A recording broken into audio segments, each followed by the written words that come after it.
Hey guys, welcome back to Speakeasy Drink Better podcast. You might be wondering, where are we tonight? So let me tell you, we are here at Bottle Republic. We just finished filming our special promo for our Angel's Envy private barrel pick for Bottle Republic. So we thought, since we're here, why not do something and pick up some red wine for our cellar. So I'm gonna let these guys, who are the wine connoisseurs, take you on a little tour of Bottle Republic while we pick some red wine. Ooh, I'm so excited.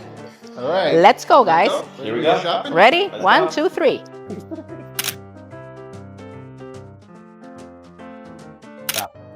All right, here we go. All right, what we got here? Cabs, what do you think? Well, so we went to, I feel like, the most ubiquitous aisle that you're ever going to find at a liquor store, and that's the California Cabernet aisle. Now, there's so many California Cabernets out here, and you can pick any number of them. A lot of them, are going to taste very similar, so you want to find ones that are going to be the right price point that you like. And also, hopefully, a reputable producer, right?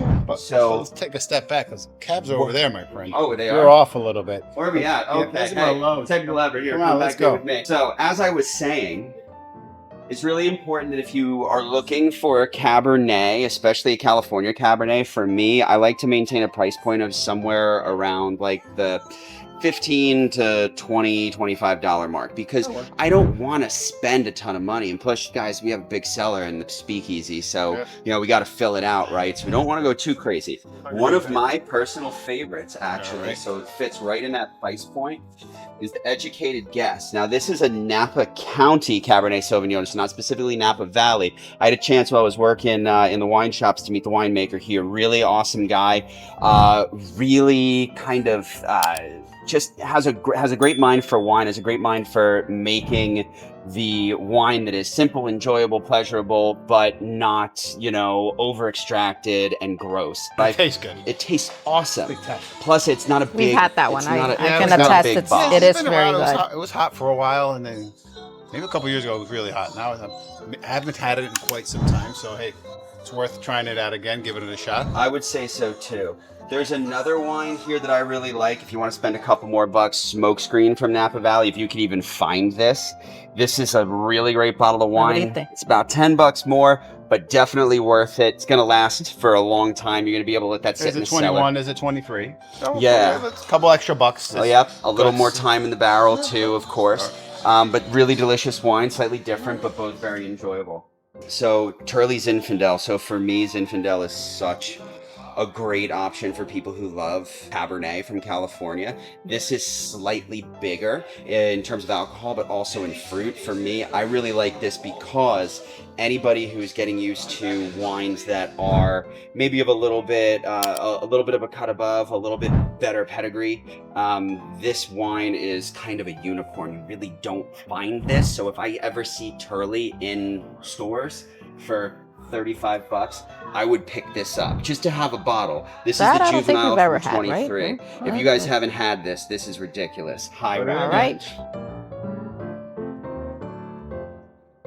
What's your reco when it comes to Pinot Noir? So Pinot Noir John? for me, What's your style? So I tend to stay away from big time Russian River Valley wines unless I know that the wine is going to be a little bit on the easier side. Pinot Noir is a delicate grape when you have extended barrel aging on it, and when you get like when you get a really big Pinot Noir, it tends to just drink like a cab. It kind of masks all the subtle nuances that are nice and awesome about Pinot Noir.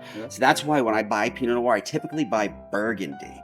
But I did see one that I love so much. So from my days when I was working at Vine Street, this is one that I would definitely recommend. I know I said bigger Russian River Valley wines I kind of tend to stay away from, but this wine is so awesome. Okay, so you can still find the right one. You can still find the right ones. I get it. So this is Neil Koch. So this guy is The awesome. Dude, is that what it's called? The Dude, The yes. Dude? With a name like that. Yeah. Good dude. Yeah, it's so awesome. So we sold a ton I kind of like that name, The Yeah, Dude. we sold a ton Pick of this up a wine. bottle of The Dude.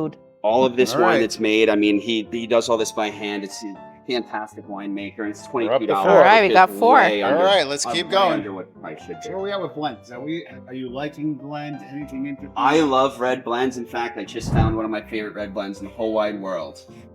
So my buddy Brandon, he owns a company called Slow Down Wines, and this is a wine called Sexual Chocolate. This I absolutely love. What a name like that! Who I doesn't want know, it? and it's named after the band that you would see if you watched the movie Help Me Coming to America. Yep. Right at the church. Right. So this is Now that's some lost trivia there. Huh? Yeah, I know, right? Bing. So this is the 2020 vintage. It's been on the shelf for a little while here now, but the price is right. You know, $25 for a wine that he painstakingly And creates. this looks like a handwritten. It is. That's his handwritten, note. That's his note to everybody. This is really cool, guys. Check this out. And if I you love look- things like this. Like very.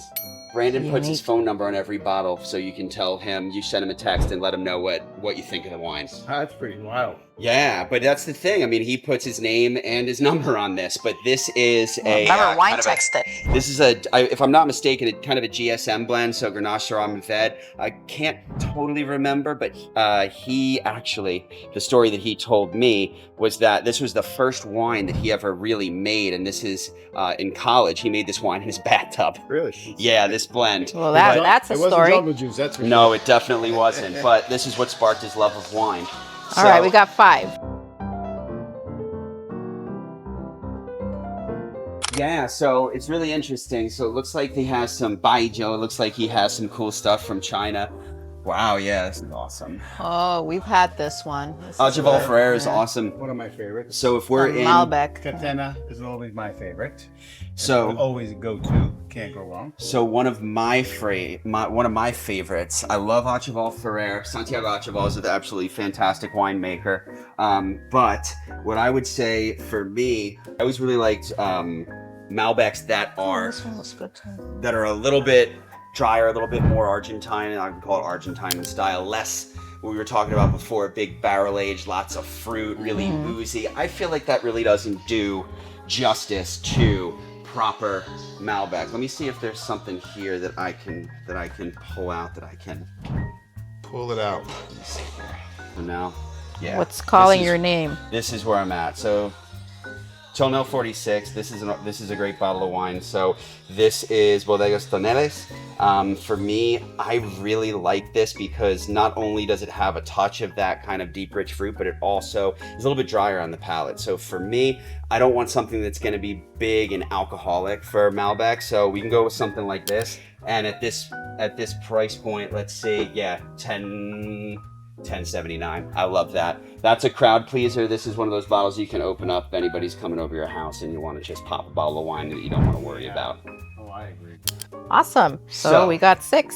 This is, so usually I like the Tanat here, but this is the Cabernet Franc. I really like this. Our favorites. Yeah, so Cab Franc for me is kind of overshadowed by Cabernet Sauvignon, but this is from Uruguay. So super cool.